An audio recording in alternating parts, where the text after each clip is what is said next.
is our first episode of May. So we've passed Star Wars Day and all that good stuff. Actually, we're Christians. Do we believe in Star Wars Day, the Force, and all that good stuff? Growing up, I was more of a Star Trek person anyway. Yeah.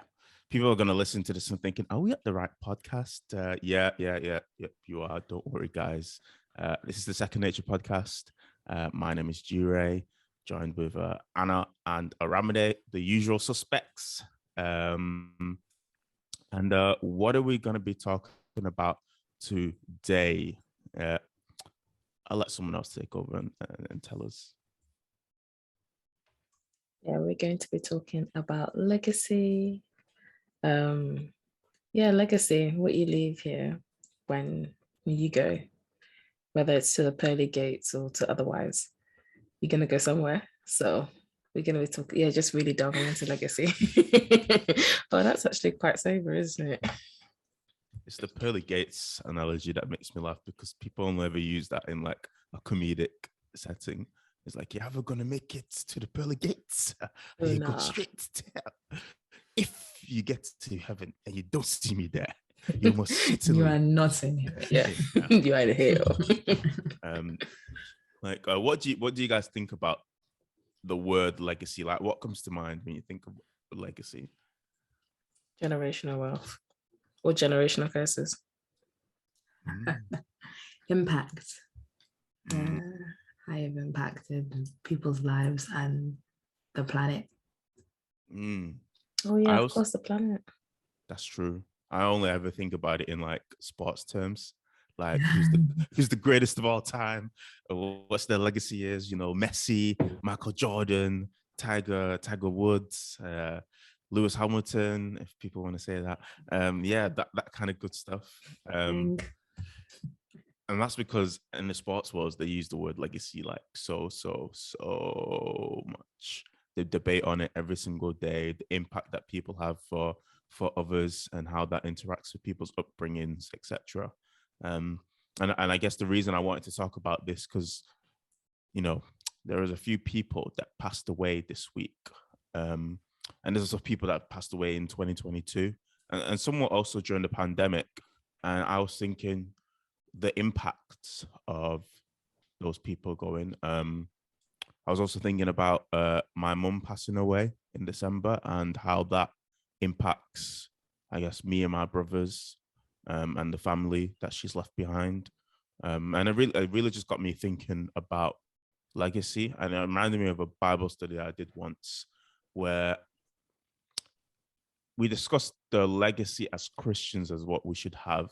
And it really kind of boiled down to not really taking credit for ourselves, but giving it all up to God, because if we even try to take a crumb, then we get really pompous and prideful. And anything we do, I think like Matthew 6:33 says, everything that we do it for the kingdom. And everything then follows afterwards. But yeah, what do you guys think? Yeah, I think oftentimes I think it's only at funerals. I say that I've only been to 2 funerals where you actually hear impactful legacy that someone has left behind as a Christian. Like when they describe that person and the words they use to describe them aren't like physical things, but like spiritual things, like they're a prayerful person. They loved people, they supported their community, they gave to the poor, they took every opportunity to share the gospel. And anytime someone's legacy is talked about in that context, it's not to kind of like almost puff up the person, but it's to remind everyone why we're actually here to begin with and who we're going to have to like report to and give an account to when we die. And so it's actually essentially legacies for the living, more for to like show them that you can live this planet, but the impact you want to leave isn't always a physical thing, but in terms of like, did you bring other people to Christ and like, did you make that change in their life? Because that change can transform everything. And it's very, very sobering, but it's very true because you only live as long as the last person that remembers you. And you want to be remembered for something good, for actually making a lasting change. But I think outside of that context, the only times I've heard the word legacy, it's like when people who grew up maybe impoverished, they just want to chase the bag. and it's, I want to leave money, generational wealth for my kids or my grandkids and stuff like that. And those aren't necessarily bad things, but one thing I've realized is that just because you have money and you have a house, open roof over your head, doesn't mean that you'll be okay. Doesn't mean that your mind will be okay, your heart will be okay, your mental health will be okay. And oftentimes it's like poverty and fear of lack or actual lack drives people to chase after certain areas in their life, to be like, I want to make impact in this direction and in this direction alone, and everything else kind of falls apart. And it's like, yeah, you can save money for your kids, but what if they squander it? You can save money for your kids, but what if in all the time you spent working like a mad person, you didn't actually know them and they had deep-rooted issues that you could have, addressed as a parent, but you just didn't. Not even that, because I was watching a show called Anatomy of a Scandal on Netflix, and everyone's telling me to watch that. Apparently it's and good. they had money, but that show made me realize that even if you have money, there is other things like heritage and legacy wise that you leave your kids behind, especially the way that they're brought up and how they interact with the world around them, how that intersects with different sort of spheres of life, and how a name, I guess a family name, can carry on and essentially cause destruction or, do good for others. Yeah. Are you going to say something, Anna?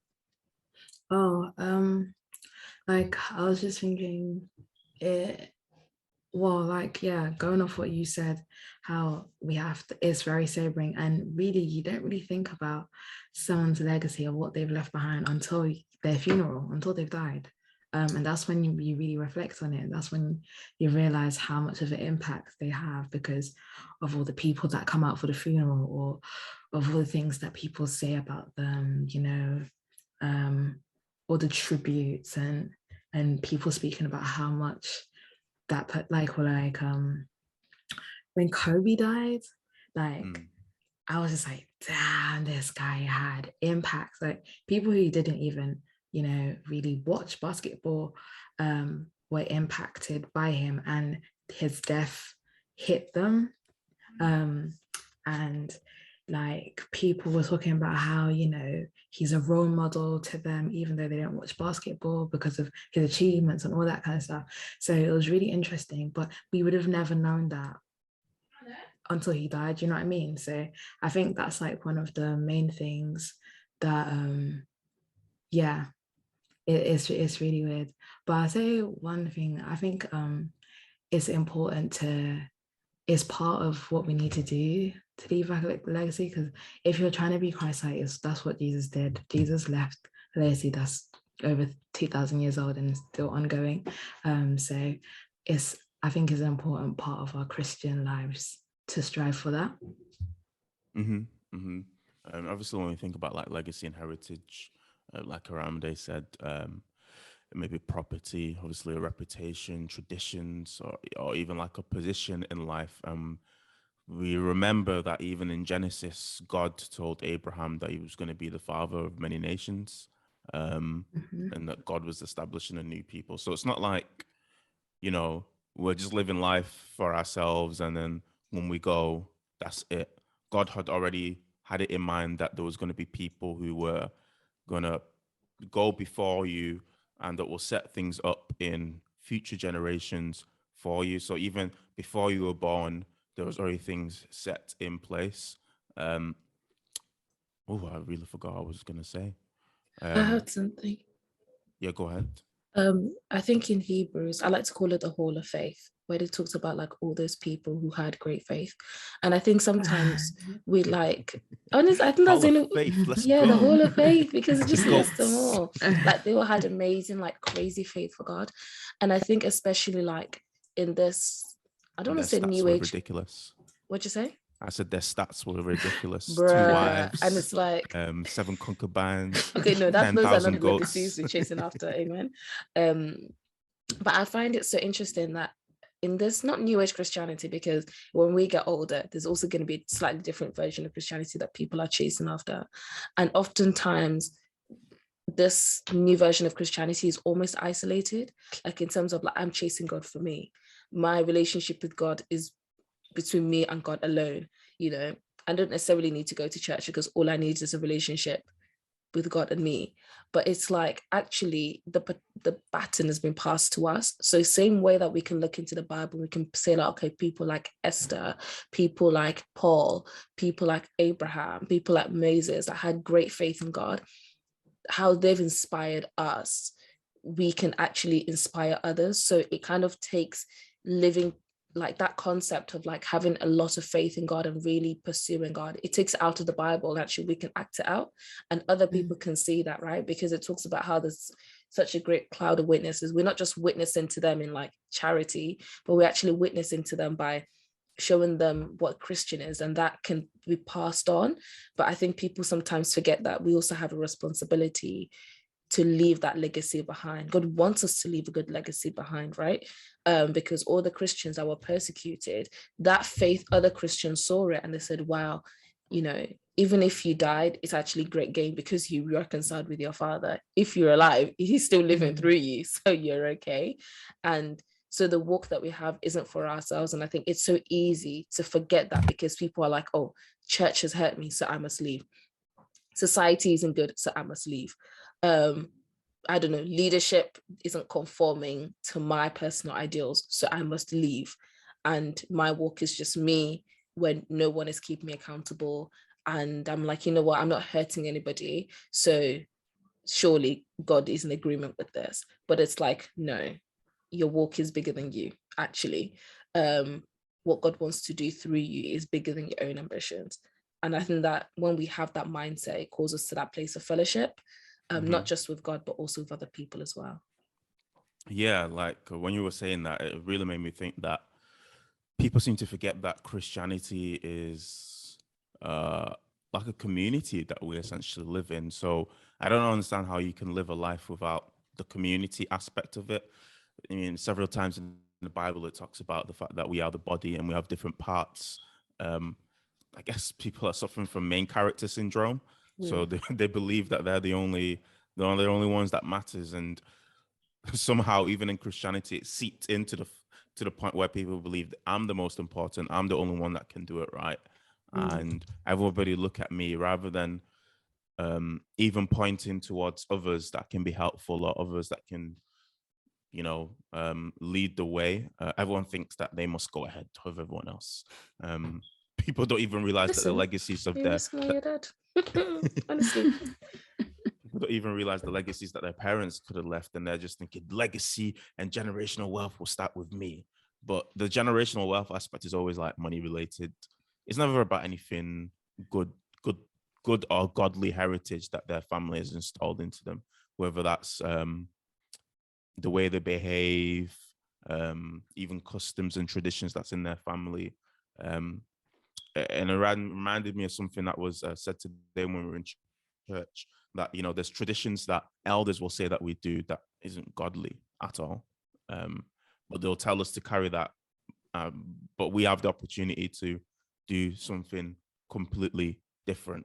I'm sorry, every time I say legacy, I'm really thinking of Michael Jordan. 6 times never lost. Not like LeBron.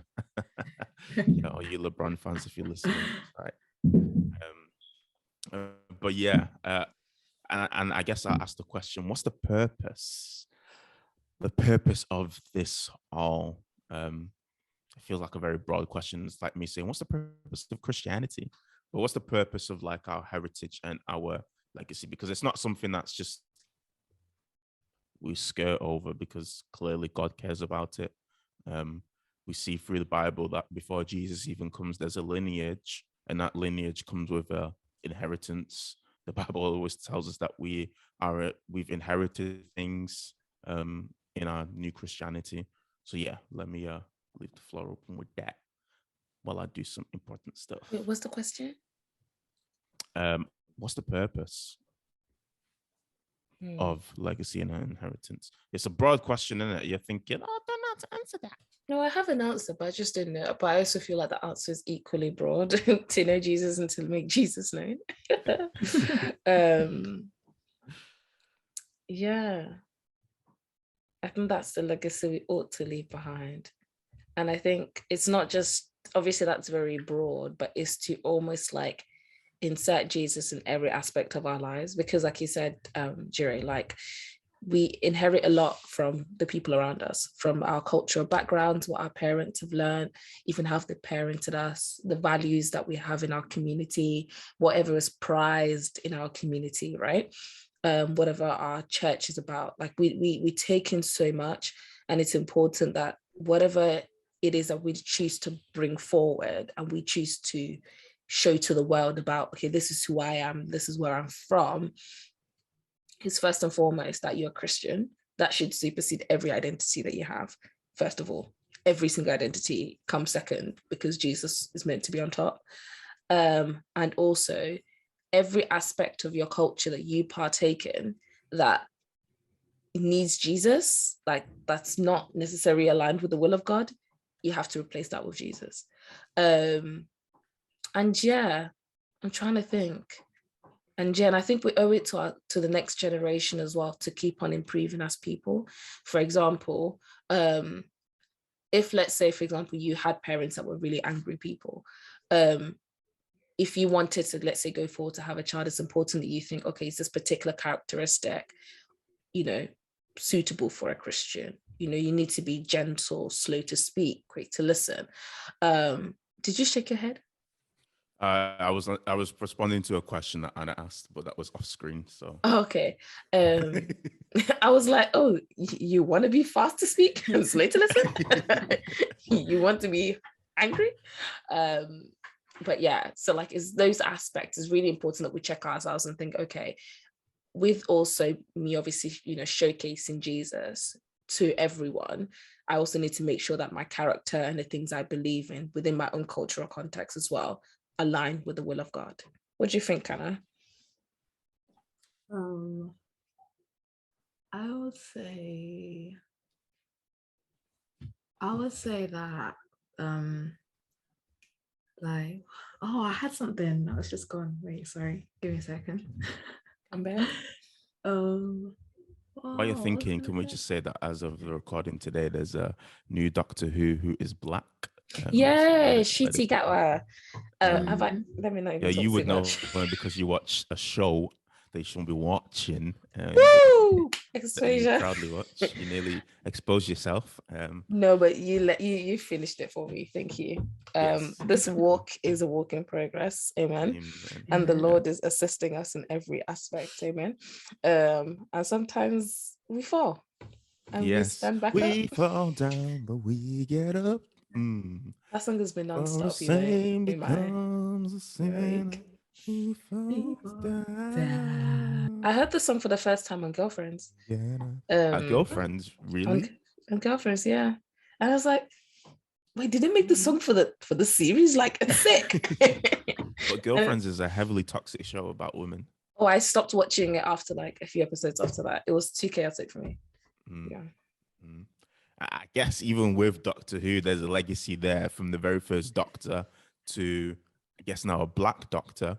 Took a bit too long for a character that can be anything, any race, any gender, but well, here if we you are. look at the Twitter comments after the announcements, you'll be very shocked. The people them are upset. And if you want to know even the legacy of like Doctor Who, like my mum was watching Doctor Who back in Ghana, back in like the 70s or so. I saw that. I mean, and they were even going before she was born. So yeah, I guess they're keeping it going. Heritage. Hey. They went from a woman to a black man, so that's good. Yeah, I've never watched it, but I think I might. So to support the people, That's how they've got us. They said, oh, we're about to get them now. Actually, you think you're graduating this class? Don't say that, please. No. And has it come to mind what you wanted to say? Yeah, I was gonna say that the Bible says that we overcome by the blood of the Lamb and the word of our testimony, and I feel like the legacies of our lives and how we live can be a testimony for someone else, to motivate and educate and help others in their walk or towards a walk in Christ. So I think that's the because your question was like, why is the legacy important? So I think that's an important part of the legacy, like people being able to see your life and then go, oh, okay, like be motivated, and by seeing another brother or sister in Christ being able to overcome challenges. Is like when you read the Bible and you see, you know, Paul going through certain things in prison and things, and you're like, okay, in this situation, I'm not in prison, but it feels like my mind's in a prison, but I know God will get me out of it, because he did it for Paul, you know what I mean? So same way for us now. Yeah, what was I gonna say? Oh man, why am I forgetting what I'm about to say? Oh yeah, the reason. It's at the purpose. Obviously, we've been called to Jesus, and to live this life is not one of our own. My life is not my own, you know, as the song says. And I guess people forget that. And when you realize that your life is not your own and it belongs to Jesus, it stretches out horizontally and vertically, like the cross, to others around you. And that is how you build a legacy, because people will go out there and actively try to build one from the things that they do. But the things that you do that are for the world, I guess, don't always last the test of time. I think Aramide said it: if people don't remember you, then it I guess it's essentially gone. But the things that you set up probably last longer. The things that you do for the Lord, even if people don't remember you in that, have a better or a greater impact. So we just kind of have to thank Jesus for that. That we are in a community that allows us to do that. And once again, we're not striving to build the greatest of legacies for ourselves, because there's people who have died that have achieved so much, but even in death, the things that come out about them, boy, oh boy. Ravi Zacharias comes to mind. You know, things like that tarnish your name, even if when you were alive, you try to put a curtain over the obviously things that you kept hidden. Everything comes to light, as the Bible says. Everything that's kept hidden comes to light. So you can't hide, all right? If you think you're slick, you ain't, all right? Which brings me to this guy, Mr. KS, Mr. Kevin Samuels. High value, low value, you name it. He says it. Apparently he's a Christian. I didn't know. There's no way I could ever apparently tell. he started out in the church as a counselor for couples, which I found quite difficult to comprehend. I mean, I don't know whether something changed in his life to cause him to share the advice that he shares to people. The advice that people ate up like noodles. Well, Kevin Samuels. It was really strange to see that he passed away, because he was trending on social media. My friend asked me, "Oh, is Kevin Samuels dead?" And I was like, "What? Is he?" Because when I see him trending, I normally just assume, "Oh, he must have said something that's controversial," and he always seems to be trending. And Aramide talks about him a lot. She's heavily invested in him. I'm not heavily invested. Not for the reasons of what he says, but more so to, you know, combat the things that he says. Can I just defend myself before we go on? Because of course you can. I mean, there's nothing to defend. No, because criticizing. Don't get it twisted. Like, my views on Kevin Samuels still stand, but I'm also very much aware that criticizing someone that's dead is like beating a dead horse. It's unnecessary. But I'm not just talking about, this isn't really to do with this character, my feelings about him. It's more of the legacy that he was making, right? And I think we live in a world where people are becoming increasingly divided, especially the genders. I like to call it the gender wars. You only need to go into Clubhouse, if you still have that application, I never on had a Saturday night. Clubhouse, you know. That's because you couldn't have it. You didn't have an iPhone. That's okay. That sounded really sharp. Sorry. That's just Wow. no. It's just an answer in Yo. my head, and Yo, it look just at came out.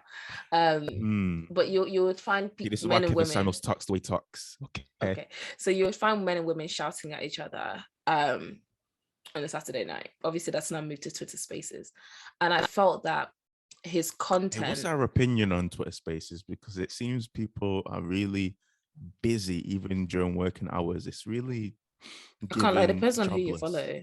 Yeah, but it was the same with Clubhouse, the same with People are working it's from just home. always the same. You need to go back to the office where your manager can see you. Yeah.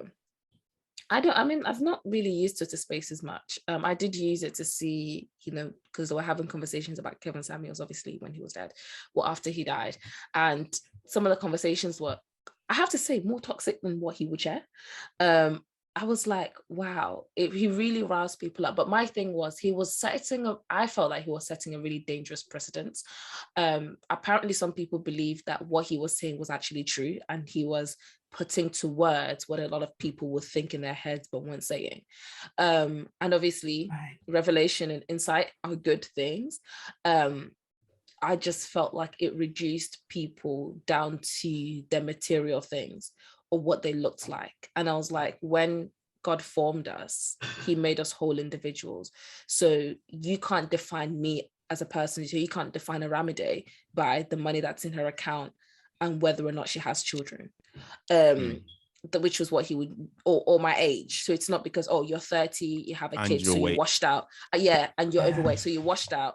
You have no prospect. You can't be with someone you want. Rather, you have to tick what's been handed to you.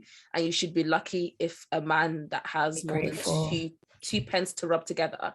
If a man that has just 2 pence to rub together, you should be grateful that he's even considering you as a worthy mate. Yeah, and I found that really scary because I think a lot of people might actually have that insecurity because of the culture that we're in, but to essentially tell someone, rate them and say, this is who you are, this is what you should expect, you should humble yourself. I found that really dangerous, especially as a woman, knowing how coming from a cultural background where if you're not married and you don't have kids before you're 30, it's like, are you gay? What is wrong with you? And I thought we were moving away from that mindset in terms of we're more liberal in that sense. But yeah, I just felt like his content was scary because it was influencing the wrong people to do the wrong things. And I think it was unnecessary. That's my stance. And that's 100%. Not changed. Yeah. Yeah.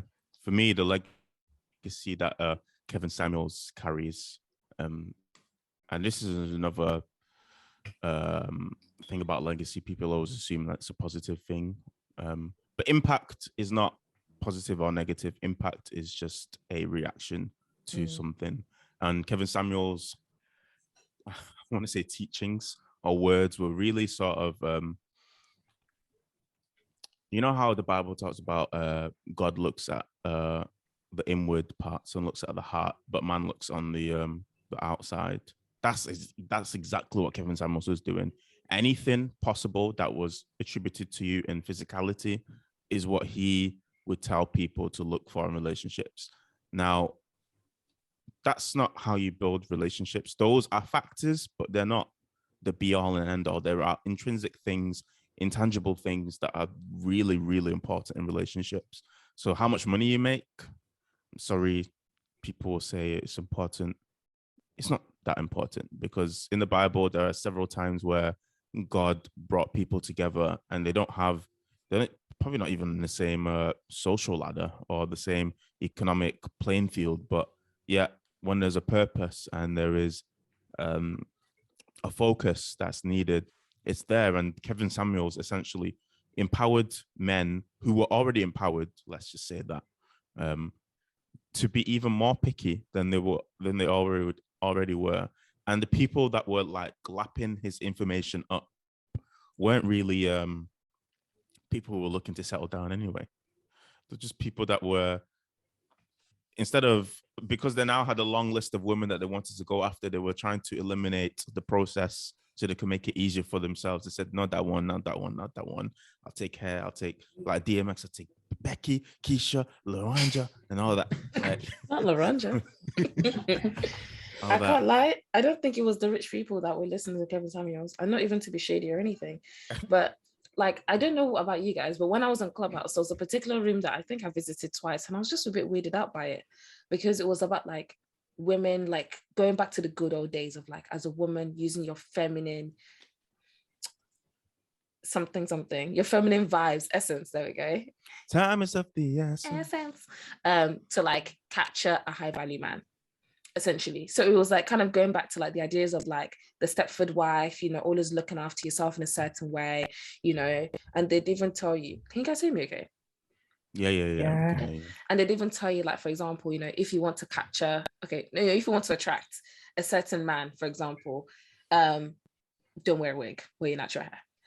If you want to, I mean, in no scenario was a man gonna like you if you are in trouble. Yeah, and it was like, if you're bald-headed, good luck. It is what it is. If you want to attract a white man, have your afro back, because they like that. And it was just little things of like, these are the things you need to do. And they had coaches as well who could like coach you on like how to be more feminine to attract a high value man, because those men are usually like big bosses, and so when they go home, they don't want an attitude or a woman that's like assertive. They wanted like a gentler woman. And so you had that going on the side, and essentially Kevin was essentially doing something very similar but with men. So he was like, you know, if as a man, essentially, because even though he was talking to the women, he was still informing the men about something in terms of like, okay, if you're a man and you're earning a certain amount, these are the kinds of women that you should be going for. If you earn lower, these are the economic wives, the budget wives, the people that you can attract. And although I find that really like, I find it so like when you just reduce people to just very little factors, it's really problematic. But the reality is some people genuinely benefited from that. Now, I've not seen any testimonies from people who say that they met the love of their lives and they're in Christ-centered marriages because of what we just Kevin put Samuel a call said. out. If you have been, if you have benefited from Kevin Samuel's teachings, please message us and let us know. We'd love to know, because he has put out a lot of stuff, and obviously people are listening. Can it also be said that it wasn't actually just men that were listening to Kevin Samuels? There was a lot of women that were listening to Kevin Samuels. They would come into his little Zoom show and they would sit down whilst he told them about themselves. And then he was like, rate yourself, but you can't say 7. Which I said, God, I would have said 10 out of 10, but he would have told me that I was short and fat and dark. So just knocked me a few pegs down. But I think some people were like, well, I didn't have a father in my home, and I felt like Kevin Samuels was telling me the true stuff about actually what successful men were getting. Why successful men were marrying the way they were, whilst they were having relationships the way they were. He was telling me the real stuff about women. And to be honest, I have to put my hand up and say, I didn't actively follow his content. It was only the viral stuff that I said. So he could have really been sat there, you know, on his knees praying for the people, and showing them the way to God. And I wouldn't know. But some people are genuine followers of him, and they felt like he was saying the stuff that they were thinking, but everyone was too scared to say, which also begs the question, how many people around us believe in that? Because scary. that man was getting more viral every day. Yeah, he was. It's almost like the woman that had the bonnet of salvation. What was her man's name? Jackson. Yeah, the philandering husband. Yeah, he was the same. Like, I don't know what it is. Yeah, he would sit in his car, white in his car, and he would tell women about what they should look for in men. When you are out here cheating on your wife, so clearly you what are your credentials? Yeah. What are your credentials? None. But it was interesting. I was reading the article about Kevin Samuels today, and like basically it was his legacy summed up. I think a journalist called Ernest Owens, he said Kevin Samuels has made a career of shamelessly disgracing Black women for profit. He emboldened the most toxic individuals to project tired and harmful narratives about Black women, and then he finished off with dead or alive, what a disgraceful life to live. That's all I've got for that misogynist. And that was the summary of his life. And I think that's sad. That's sad for you to die and someone say, what a disgraceful life to live. Like that is just, that's sad. And I think we should all aim. I mean, obviously you can't please everyone, but we should aim that, most people would see us and be like, that's a life that was well lived, not a life that was a disgrace, Because On I think that's Clubhouse, just too sad. there was the opposite. There were rooms. I think there was about 4 rooms going on simultaneously, because in preparation for this episode, I thought, let me enter some of these rooms, but I got scared. I said with the titles, and there was a room that was basically saying that it was Black women that killed him.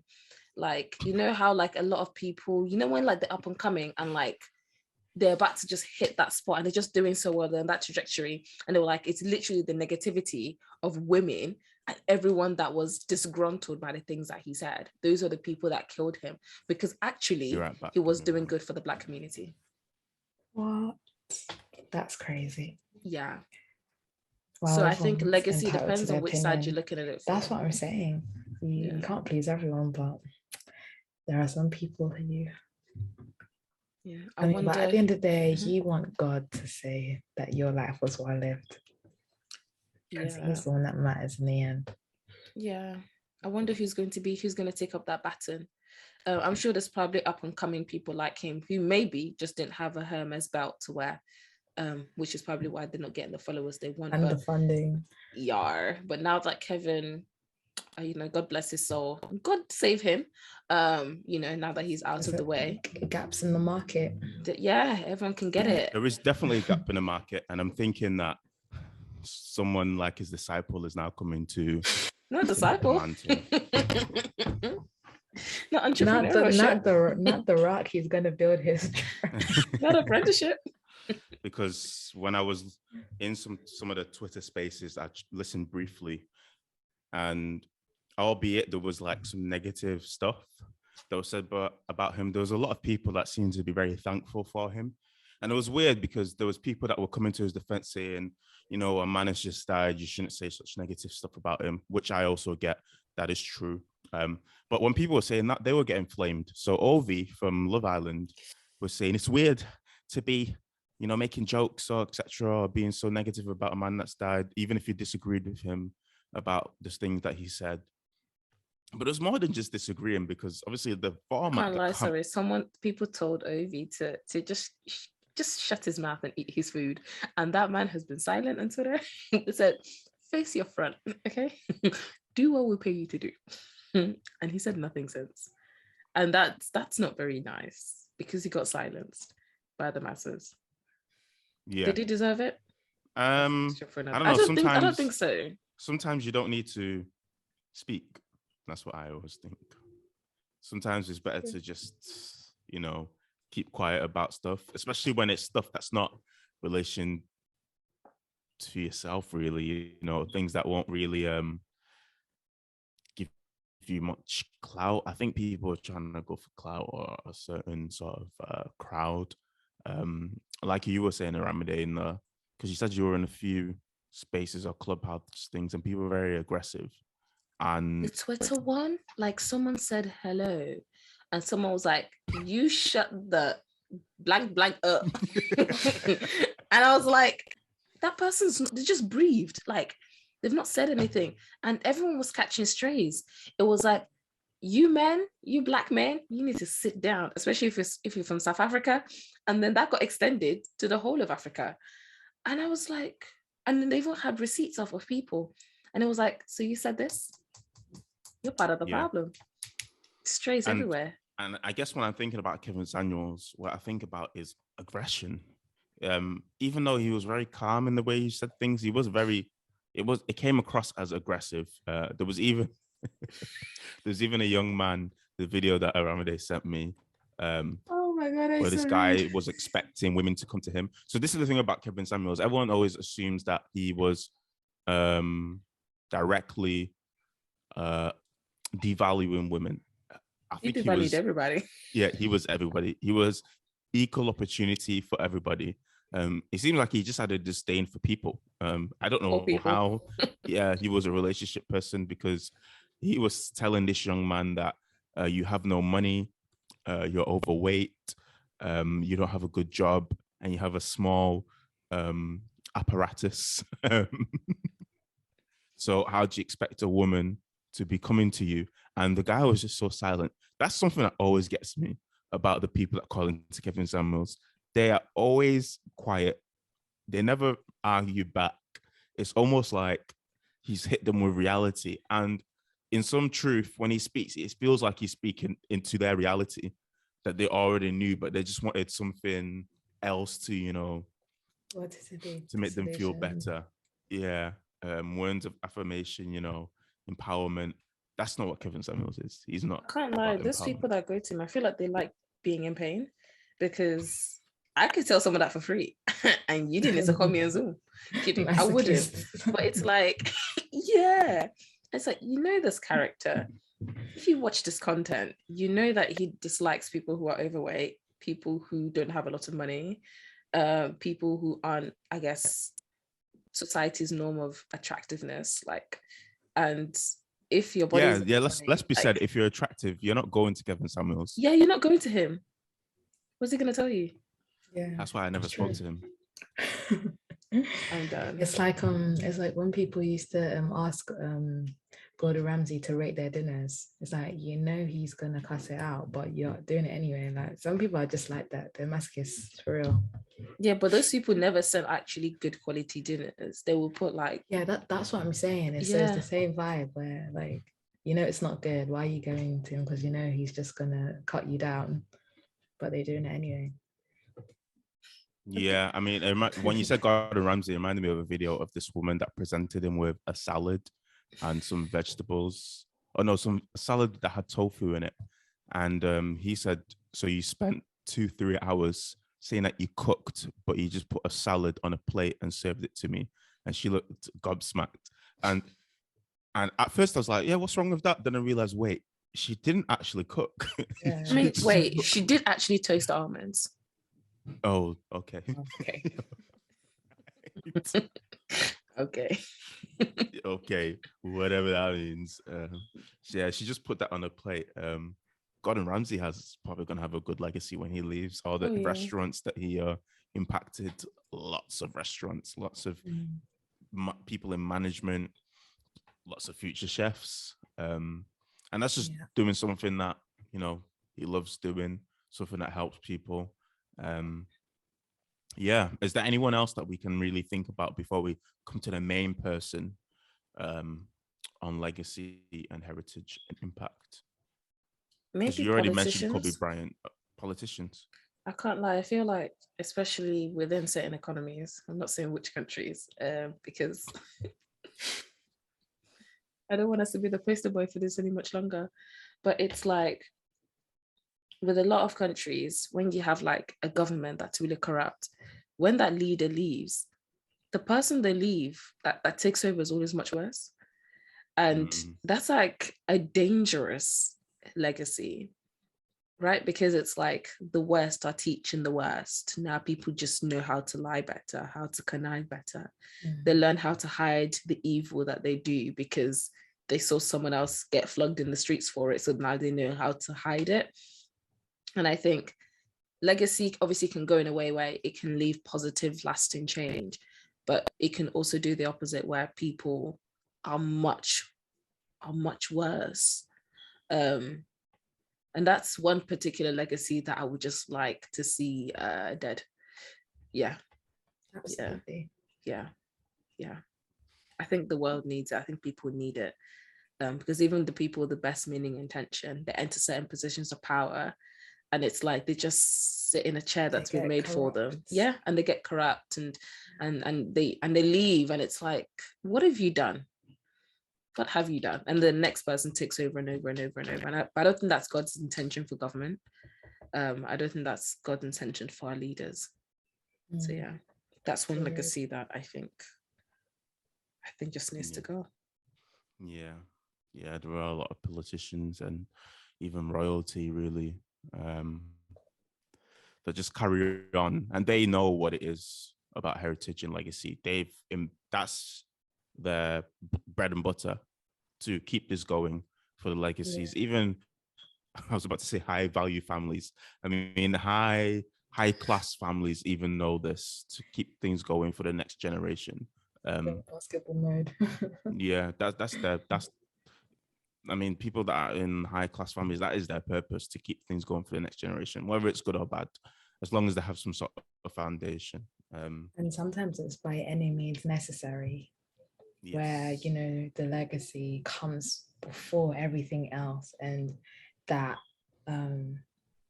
causes people to do things that aren't particularly good in the name of saving face or keeping a facade going. Yeah, not good. Yeah, and it really should be said that obviously an earthly heritage is wonderful. It is a gift that adds enjoyment to our lives, and it kind of like helps us define as who we are, in an earthly sense anyway, not in the Christian sense, but like we've said, an earthly heritage is temporary. We aren't here forever. What we leave for our children, let's just say now, we are meant to leave things for our children. We are meant to leave a heritage for our children and our children's children and the children and the children and the children for 1,000 generations. We are meant to leave things for our children's children's children. Let's not get that twisted. You know, even God realizes that you have a purpose here, and your purpose should stretch beyond your life. Just you. Yeah. Which brings me to the main guy, Jesus. You know, his legacy went way, way beyond his life. And he only lived a short amount of time, 33 and even years. Before his life. Yes, they were even waiting for him. They said both ways. They said, "What?" And then he ascended. Cross. Yeah, Jesus before him. Like I said before, there was a lineage even before he arrived that was set up. And even that lineage wasn't exactly perfect, but God uses imperfect people anyways. And then after he died, which is hilarious because the Romans thought, we've dusted this guy. He ain't coming back. We've finished his mission for him. Psych. He rose again. And with that, I was waiting for you at the door. He understood the assignment. And and with that, we are here today, 2,000 years passed on. And he is the embodiment of an inheritance. And it's through him that we are even able to live, breathe, have communion with God, have a relationship with God because of what he did. So let it be said that if you're going to do anything in this life, live a life of purpose. It's definitely something that I was thinking about when my mum passed and I was sat at her funeral. I did say, how will I live life? Because life is for the living, but how will I live life? So, and what will people say about me when I'm gone? So, yeah, those are my closing words. Anyone else got anything else to say? Yeah, stop being selfish. Yeah, I was just gonna say, like, Jesus's actions made cause something that we could inherit and change our lives forever. So I'm just gonna say, follow in that stead. I mean, you can't like be the savior of the world, but you can we already have a El Salvador. Savior. But you can help use your legacy to point people to him. Yeah. What? And yeah, stop being selfish. I think look past yourself and think, how can you better someone's life just on a daily basis? What little things can you do? Because oftentimes it's like when you get older, that's when people start thinking about, oh, what am I leaving behind? But actually you can start doing things now, small acts of kindness, being there for people, being reliable, being present in people's lives. that's a good legacy that you can actually, that you should sought after. That's a good legacy that you should really reach for, not just let me get to a place where I'm earning millions before I can bless people or be present with people. You're earning billions and you go buy a social media platform. Okay. Elon, please. The views of JIREH don't allow it to me. If you want to bless me, don't let anything hold you back. But being a destiny helper in people's life, actually putting people on things, like not coveting things, that's leaving a good legacy. So yeah, don't just think of the big things, but also think about how you can impact people day to day. Even if it's just giving, I don't know, a homeless person, someone asking you for money, something, that's you actually sharing like charity. That's charity, and that's a good thing. So yeah, just think of every day, doing small acts of kindness every day is a good legacy. Yeah, definitely. Yeah, does anyone want to talk about Doctor Strange and that film? I've not watched it. All I know is they were banging serious judge. Yeah. Oh yeah, man. Yeah. So when did we go see Anna on the release day? In it. Yeah. So basically, our friend bought out the whole row in the cinema, and we were all sat there, all of us Christian, in reclining seats.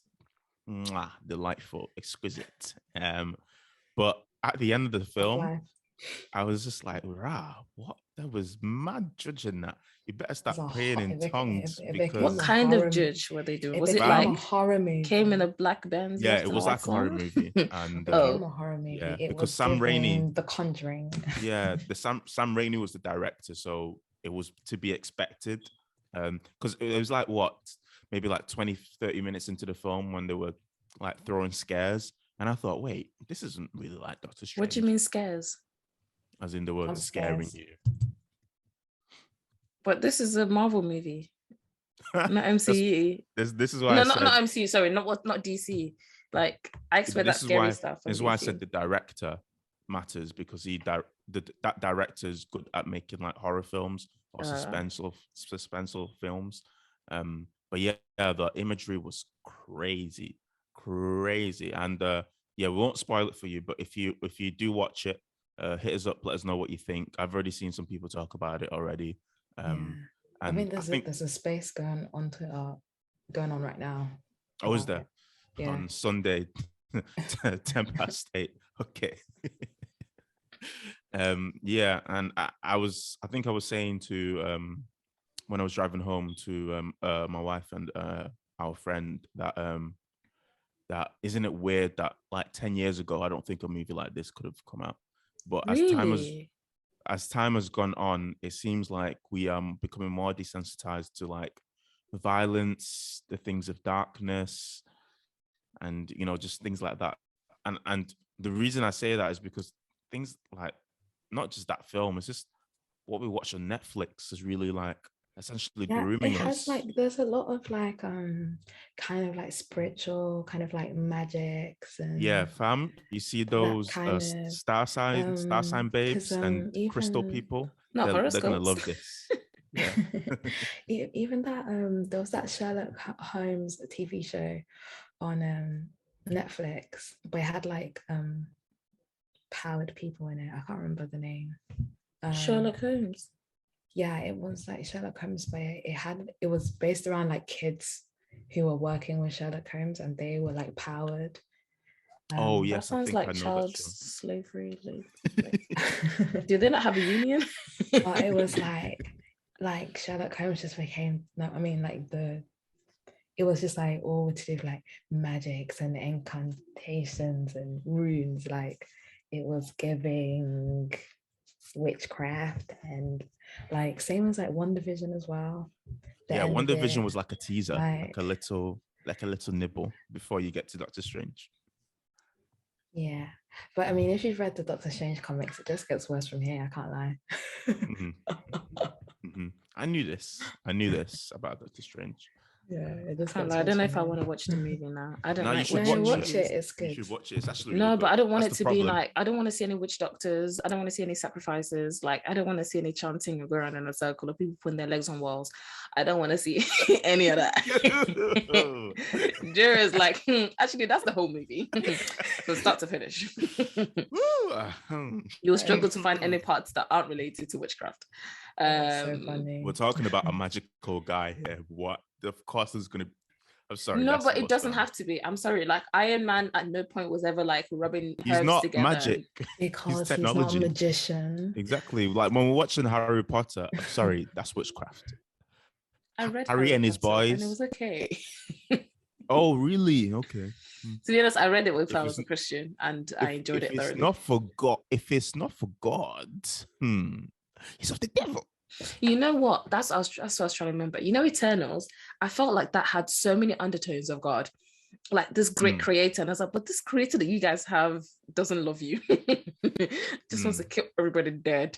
So I was like, I felt like when I was watching Eternals, I was like, there's so many Christian undertones here, but you're just not pointing to who you need to point at. You're pointing to this weird creator that just wants you to build up places and kill people. And I found that really frustrating. I was like, you could have just added just small imagery of the Bible, or just small, just a little bit of Jesus laying hands on people. just put in just a pinch of the gospel, just a little something. I felt like they stopped short there, but I felt really uncomfortable watching that because I was like, this is essentially a very secular movie, but I'm seeing bits of like the Bible and imagery being inserted in different places, but you're not connecting the dots. And I found that a very frustrating experience because I was like, with how many people that are going to watch this movie, I can imagine around sat in the cinema was like, I was so suspicious. I was like, Father, bring it together. Unless someone have left something in the edit that just points to Jesus properly. So the idea of watching a movie where they are overtly occultic, maybe I'll take my Bible with me. Yeah. Some holy oil. Yeah. But the blood before and after.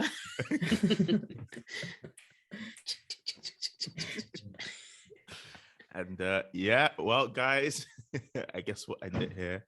But yeah, this was fun, and we will see you again. I won't say next week because Aramide is off to holiday. That's all right. So maybe we'll bring someone else on while Aramide is doing soft life and enjoying it. So, honestly, I deserve a break. So I deserve to be on a flight.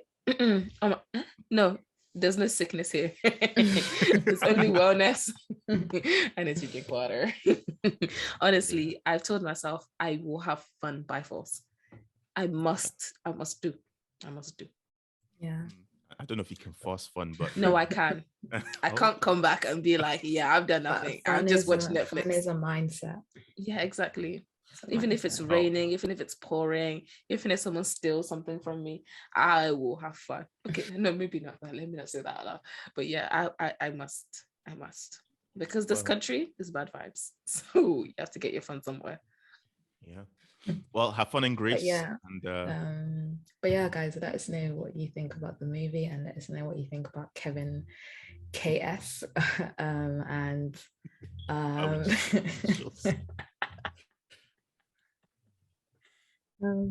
Was there anything else? Follow us on our social media.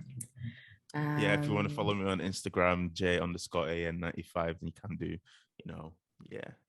so Jerry's becoming a social media influencer with his trainers, hence why he really wants to plug the fact.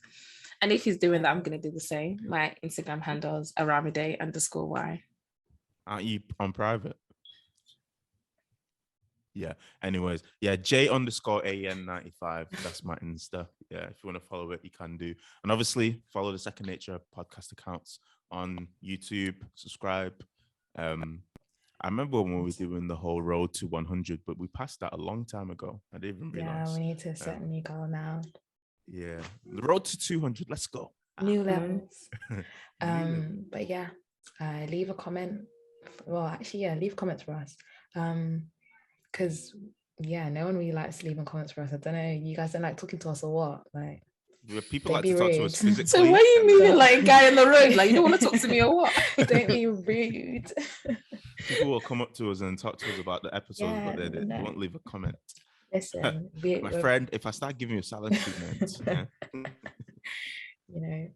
this is, you're listening to this podcast virtually, so you respond to us virtually. Thank you very much. But